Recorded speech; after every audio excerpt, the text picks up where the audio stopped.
Hi అండి. Welcome to my channel Sunitha ఈ సీరియస్. ఫస్ట్ ఆఫ్ ఆల్ అందరికీ హ్యాపీ ఉమెన్స్ డే అండి.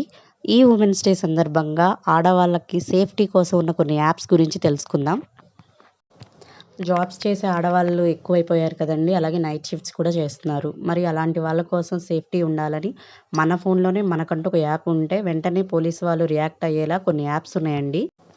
ఇది శక్తి యాప్ అండి. ఏపీ గవర్నమెంట్ వాళ్ళది. ఇందులో ఏంటంటే మన పేరెంట్స్ డీటెయిల్స్ ఇందులో ఇవ్వాలి. ఎప్పుడైనా మనకి ప్రమాదం జరుగుతుందన్నప్పుడు ఫోన్ ఆన్ చేసి ఎస్ఓఎస్ బటన్ మీద క్లిక్ చేసినా, లేదా మన ఫోన్ షేక్ చేసినా ఆటోమేటిక్‌గా పోలీస్ వాళ్ళకి మన పేరెంట్స్‌కి డీటెయిల్స్ వెళ్ళిపోతాయి. వెంటనే పోలీసులు రియాక్ట్ అవుతారు.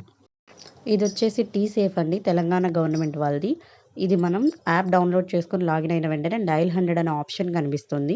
అక్కడ మానిటర్ మీద క్లిక్ చేసి మనం ఎక్కడికెళ్తున్నామో వెహికల్ నంబర్ ఎంటర్ ఇవ్వాలి. మనకేదైనా ప్రమాదం వాటిల్లుతుంది అన్నప్పుడు వెంటనే ఇది పోలీసులకి ఇన్ఫర్మేషన్ వెళ్ళి మనల్ని వెంటనే వాళ్ళు కాపాడతారు. ఇది మన కేంద్రం తీసుకొచ్చిన యాప్ అండి 112 ఇండియా. ఇందులో మన కాంటాక్ట్స్‌లోని పేరెంట్స్ నంబర్స్ ఎంట్రీ ఇవ్వాలి. మనకెప్పుడైనా ప్రమాదం అనిపించినప్పుడు దీంట్లో ఎస్ఓఎస్ బటన్ ఉంటుంది. అది క్లిక్ చేయగానే ఆటోమేటిక్‌గా పోలీసులకి ఇన్ఫర్మేషన్ వెళ్తుంది. దగ్గరలో ఉన్న పోలీసులకి 112 కాల్ ద్వారా ఇన్ఫర్మేషన్ చేరుతుంది. వాళ్ళు మన దగ్గరికొచ్చి మనల్ని రక్షిస్తారు. ఇది సేఫ్టీ పిన్ యాప్ అండి. జనరల్‌గా మనం ఏదైనా ఊరు వెళ్ళేటప్పుడు గూగుల్ మ్యాప్‌ని ఫాలో అవుతాము. ఎట్ ఏ టైమ్ 4, 5 వేస్ చూపిస్తుంది. ఎటు వెళ్ళాలో తెలియదు. అలాంటి సిట్యుయేషన్‌లో ఎలాంటి వేలో వెళ్తే మనం సేఫ్‌గా వెళ్తామన్న ఇన్ఫర్మేషన్ ఈ యాప్ ఇస్తుందండి. పేరెంట్స్ డీటెయిల్స్‌కి మనం ఎక్కడున్నామన్నది మెసేజ్ రూపంలో ఇన్ఫర్మేషన్ ఇస్తుందండి ఈ యాప్.